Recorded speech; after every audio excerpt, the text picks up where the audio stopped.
The most humiliating moment of her life. Trying to withdraw $500 only to be dragged out of the marble lobby like a criminal under dozens of judging eyes. Emily Carson, 33. In a faded sweater and worn-out jeans, clutched her handbag as if it held the last shred of her dignity. No one spoke, just the click of heels and the cold silence of people pretending not to see. Minutes earlier, it was a simple withdrawal, but then the manager nodded code M17. Remove her. She didn't know what M17 meant, but it marked her unworthy suspicious disposable. And, as the glass doors sealed behind her, a Rolls-Royce purred to a stop at the curb. The man inside stepped out, holding the one business card this bank would never dare ignore, and he was here for her. If you've ever felt overlooked or seen someone treated like less just because of how they looked, leave a comment. And don't forget to subscribe because this story is just getting started. That morning had started like any other. A soft autumn breeze moved through the curtains as sunlight painted golden streaks across the hardwood floor. Emily Carson stood barefoot in the kitchen, hands wrapped around a chipped ceramic mug. The house was quiet, peaceful, in a way that made you forget the world outside could be cruel. She'd already made a list: groceries, cleaning supplies, maybe a few fall flowers for the table.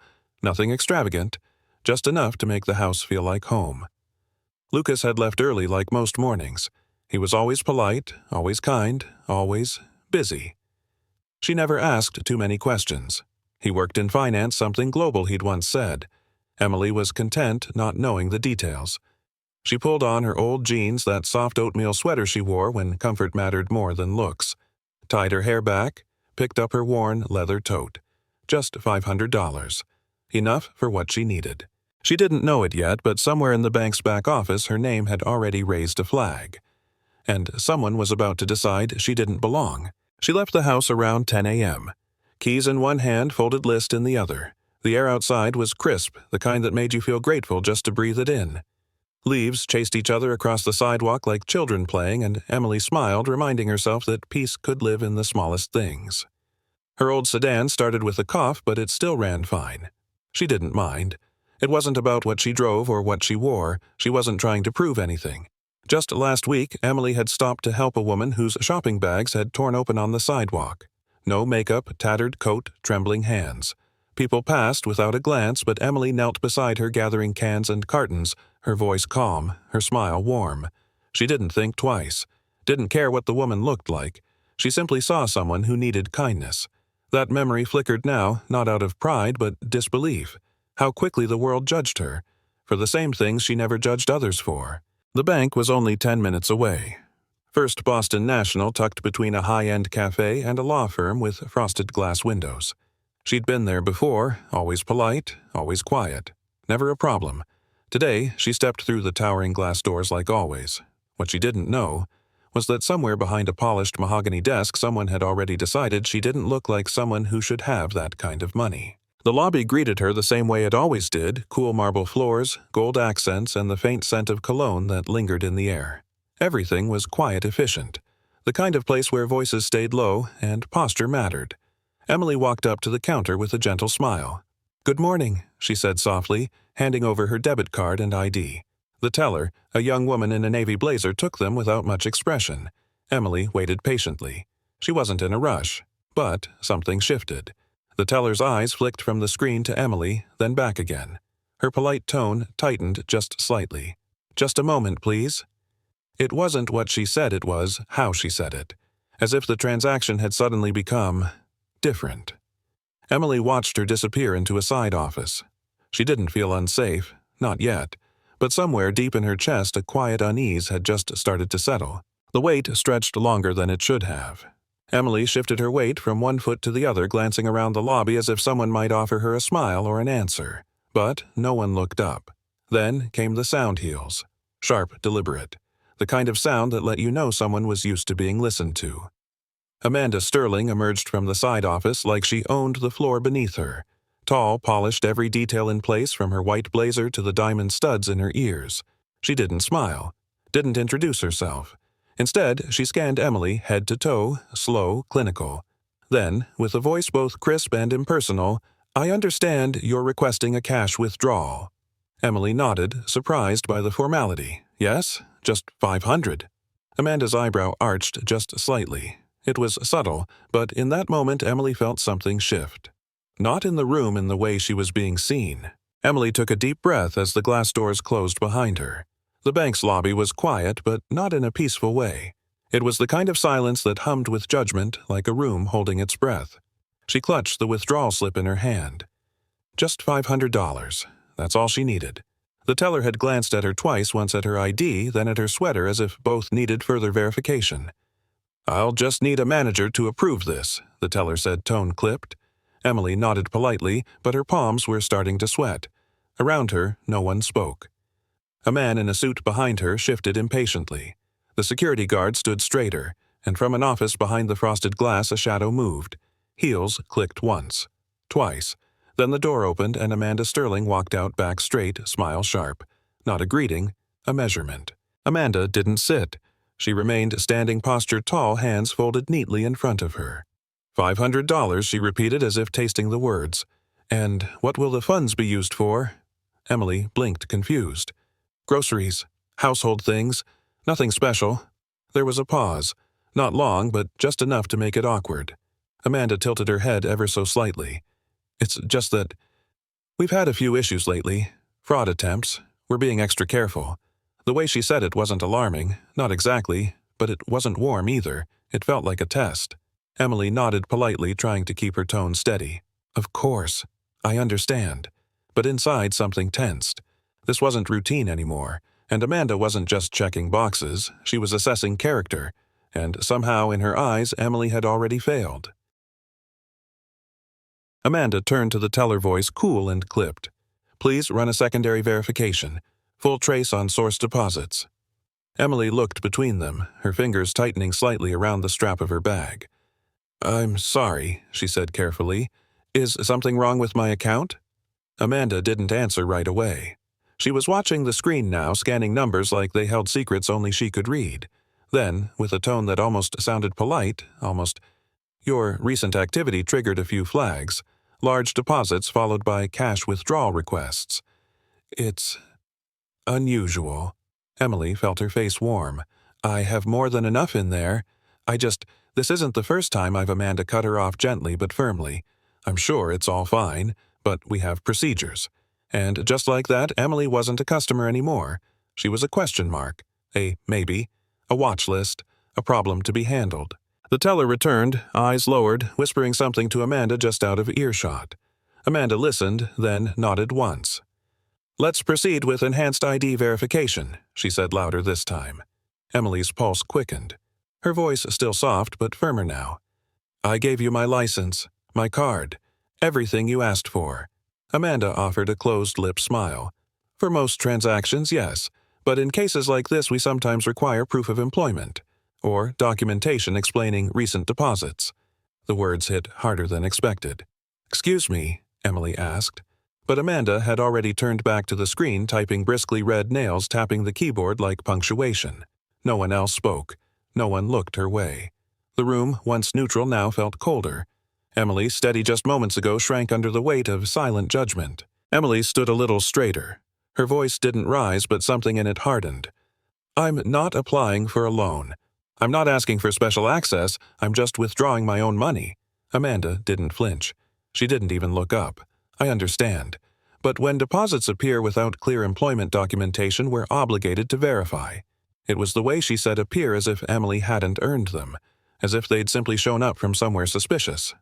Emily opened her mouth to respond, then closed it again. Around them, the room buzzed softly with muted conversations and polite transactions, none of which included her. The teller shifted awkwardly behind the glass. For a moment, Emily wanted to leave. Just walk out and forget it. But she didn't. Because this wasn't just about $500 anymore.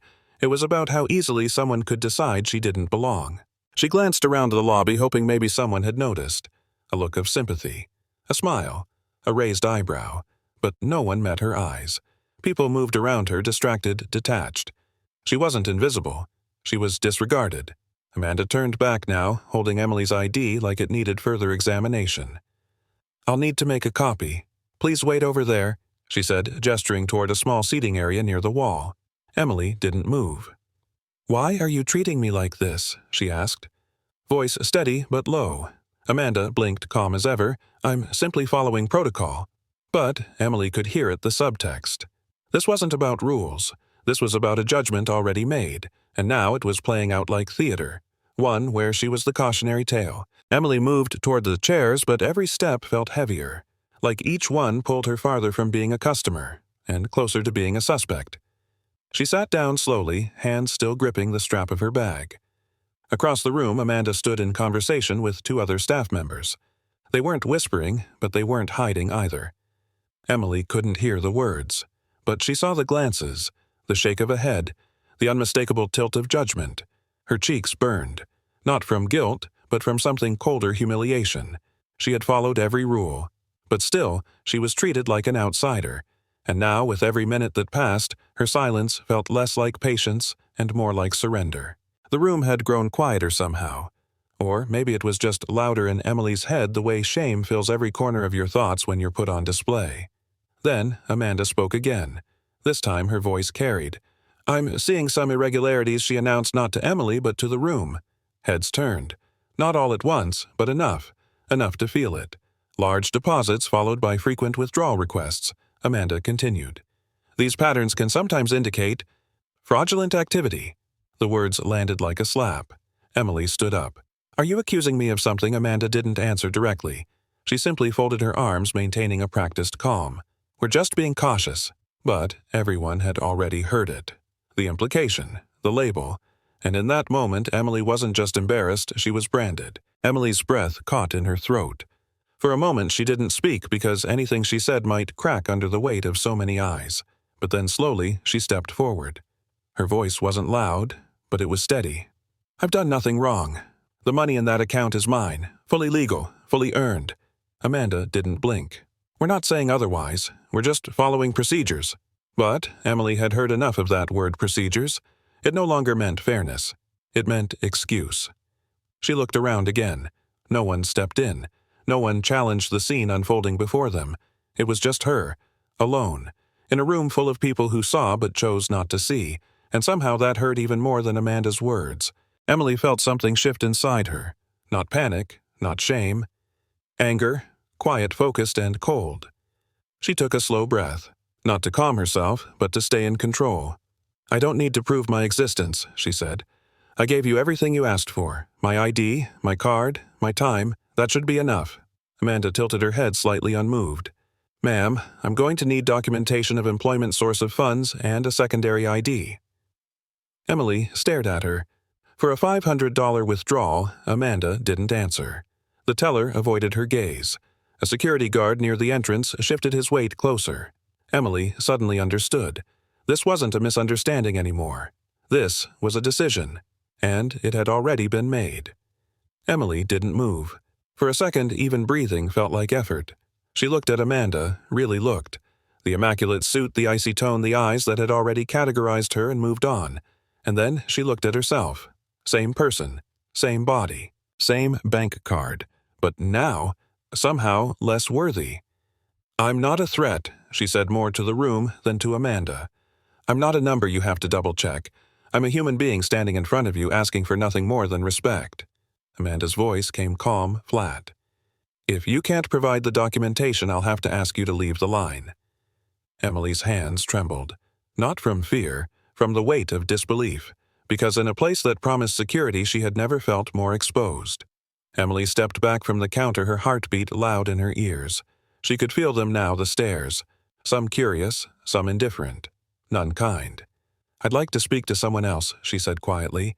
"There must be another manager, someone who can look at this reasonably."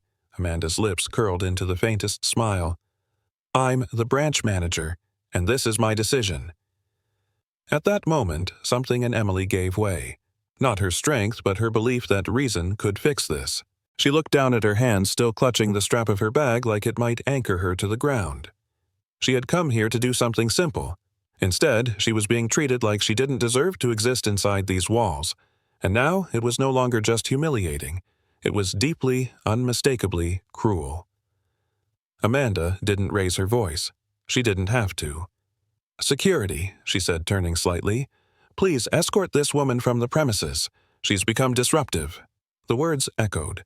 Not because they were loud, but because they were final. A guard approached, not aggressive, but deliberate.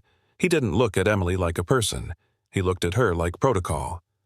"Ma'am," he said gently, "I'm going to have to ask you to come with me." Emily stood frozen for half a second. Then without a word she adjusted the strap on her shoulder and began to walk. No one stopped her. No one even looked her in the eye.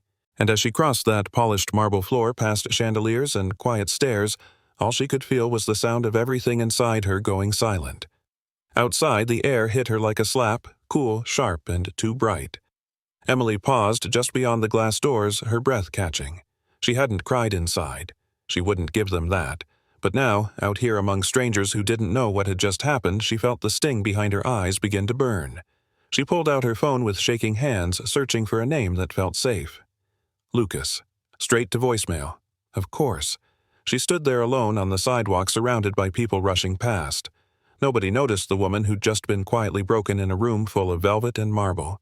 Her hand clutched her phone, but her grip was slipping just like the belief that she'd be treated fairly in a world that still judged books by covers. She didn't know how long she stood there. Maybe a minute. Maybe more. People moved around her like she wasn't there, a blur of coats, coffee cups, and conversations that didn't include her pain. Then she heard it. Low, smooth, familiar, the sound of an engine too quiet to belong to anything ordinary. Emily turned her head slowly, almost unsure she'd heard it right. A silver Rolls-Royce eased to the curb in front of the bank, sleek, polished, unmistakably intentional. The passenger door opened. Lucas stepped out. Calm. Collected. But one look at her face and his expression shifted like still water catching wind. He didn't ask what happened. He didn't need to, because in that moment he saw everything written in her silence. Lucas crossed the sidewalk in 3 quiet strides, his steps precise, deliberate. Emily didn't speak. She didn't have to. Her eyes were already wet, but she blinked them clear. She hadn't let them fall inside that lobby, she wouldn't let them fall now. He reached her and placed both hands gently on her shoulders, grounding her with a calm she hadn't realized she was holding out for. "What happened?" he asked, voice low, even. She looked at him, then at the bank behind them, then back again. "They threw me out," she whispered. "Said I looked suspicious. That $500 was too much for someone like me." Lucas didn't respond right away, but something shifted in his eyes, something colder than fury, quieter than rage. It was the kind of silence that meant a reckoning had just begun. Lucas didn't ask another question. He didn't need details. Not yet. Instead, he took her hand gently, firmly, and turned toward the bank without a word. Emily hesitated. The thought of walking back through those glass doors made her stomach twist, but his presence steadied her. Like an anchor in a storm she didn't choose. Side by side they stepped toward the entrance. This time the glass doors opened differently. Not for a woman to be pushed out, but for a man who was not used to being told no. Inside, heads turned. The lobby had barely shifted since she left, but now it felt stiller, as if the room itself sensed something had changed. And it had, because this time Emily didn't walk in alone, and Lucas Hale wasn't here to ask. He was here to make something very, very clear. Lucas walked with the quiet confidence of someone who had nothing to prove yet everything to say. His tailored coat moved slightly as he passed, and people looked up first in curiosity, then in recognition, or at least a sense that he didn't belong in line like the rest of them.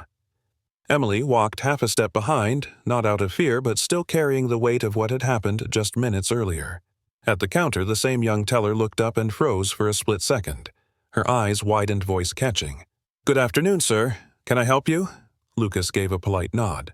"I'd like to speak to your branch manager," he said evenly, now. He didn't raise his voice. He didn't need to. The room had already gone quiet because respect walks differently when it's earned. It didn't take long.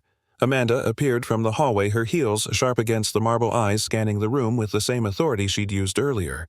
But the moment she saw Lucas, she stopped. Just for a breath.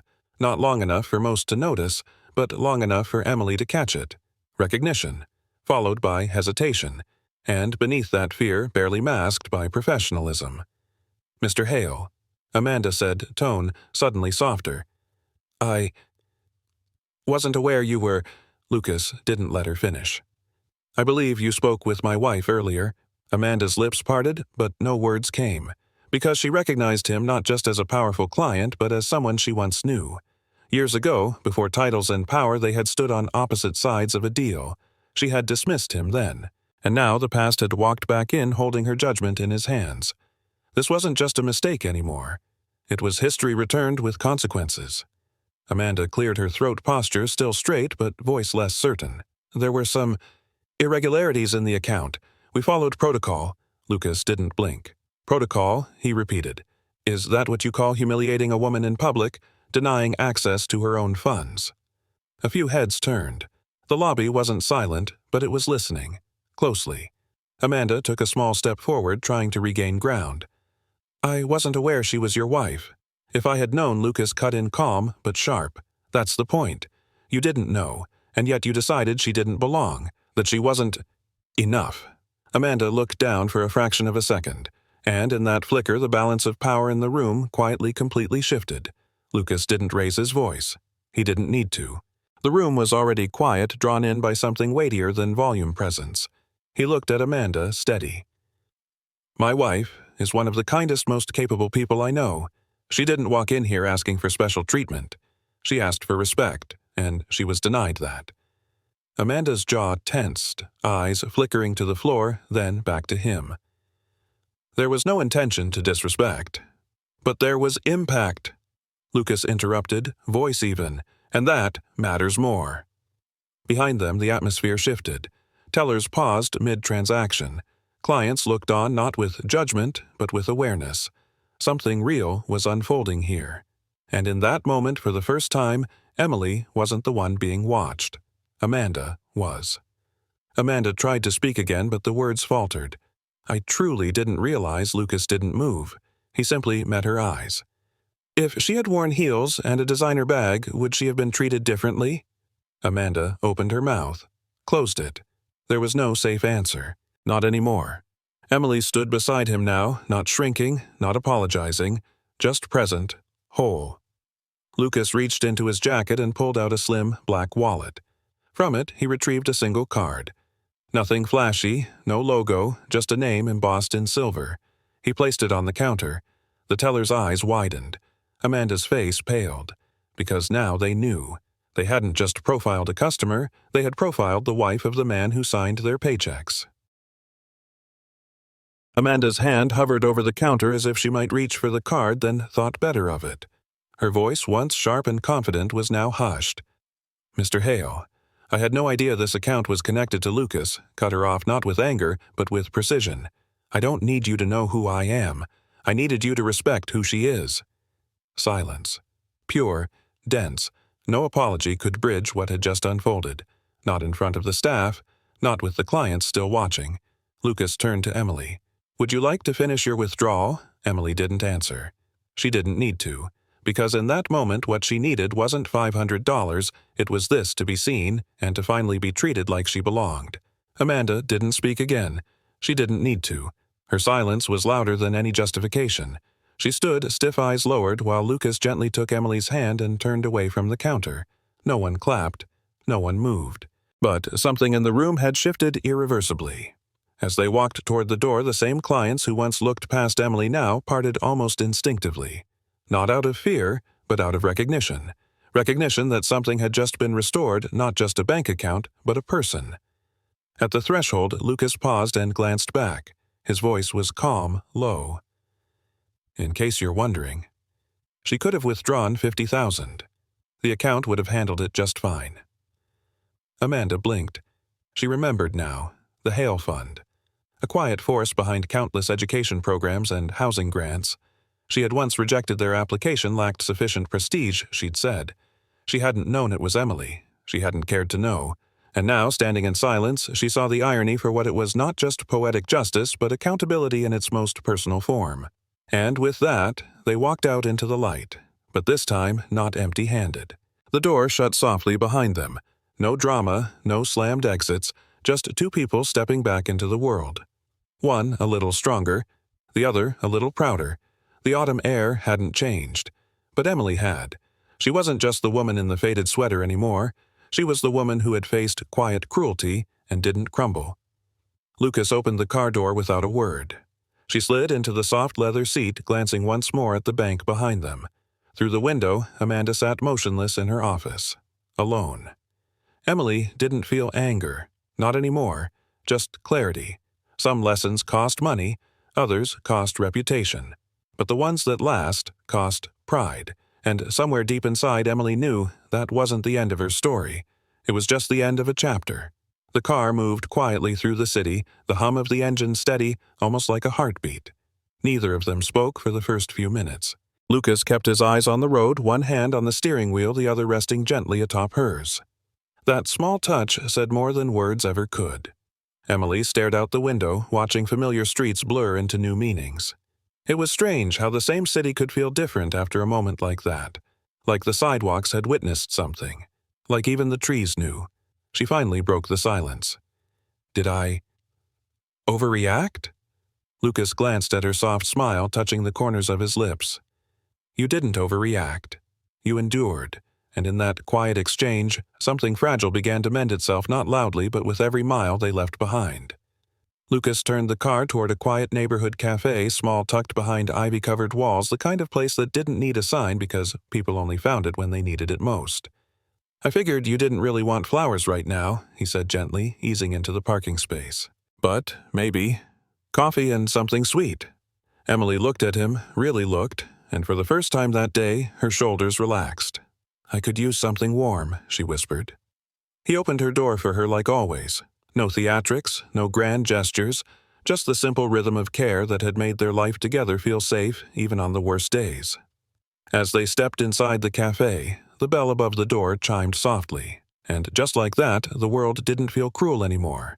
It felt manageable, because she wasn't alone. The cafe smelled of cinnamon espresso and something freshly baked.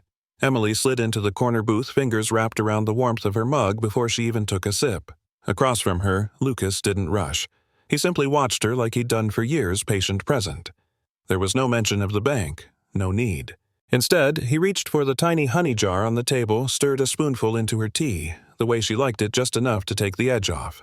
She smiled, almost embarrassed by how much that one gesture meant.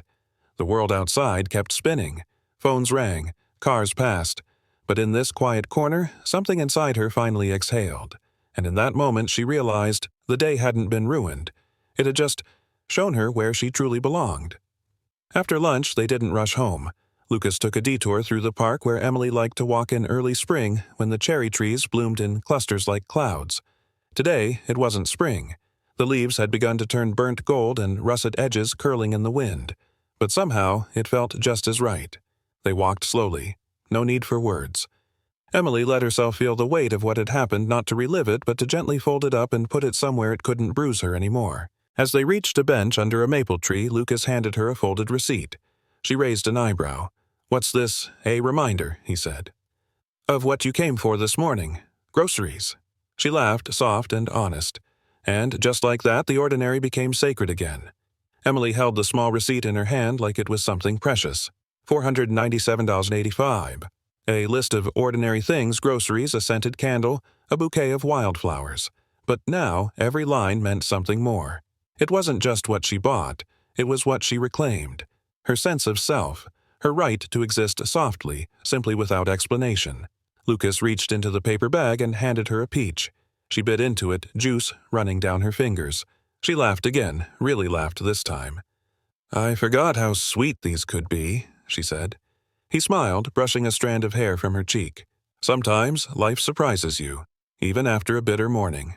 And in that moment, beneath the rustling canopy of golden leaves, Emily realized the day hadn't taken something from her. It had returned something she didn't know she'd lost. That night, Emily stood by the kitchen window, the faint hum of the dishwasher in the background, the wildflowers Lucas had picked sitting in a tall glass. She watched the city lights flicker in the distance. Everything felt still. On the table beside her sat the bank envelope, creased and forgotten since morning. She reached for it, opened it. Inside, 5 crisp $100 bills. But they didn't hold power over her anymore. This morning, she needed that money for groceries. Tonight, she realized she had needed it to remember who she was. Not someone to be judged, not someone to be dismissed, but a woman who had walked through public humiliation, and somehow found grace on the other side. And as she folded the envelope and placed it in her drawer, she wasn't putting away pain, she was filing away proof of her own quiet strength. Lucas didn't ask about the envelope. He didn't need to. That night, as they lay in bed, the only sound was the rain tapping softly on the windows. Emily's head rested on his shoulder, and for a while they said nothing. But in that silence, something unspoken shifted. She traced lazy circles on his chest with her fingertip, absent-minded gentle. "I never told you how small she made me feel," she whispered finally. Lucas didn't move. He didn't interrupt. He just let the truth settle into the space between them without fixing it, without rushing it away. And that more than any word was what she needed most. Not rescue, not revenge, just someone who didn't flinch when she unraveled. Because sometimes healing doesn't come from being told it'll be okay. It comes from knowing you're safe enough to fall apart. The next morning, the sky was pale and soft, like the world had decided to speak in whispers. Emily rose before the alarm. She moved through the house deliberately, not rushed, not heavy, just present.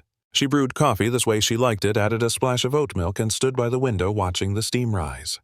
Then she sat at her small writing desk, the same one she'd avoided for months.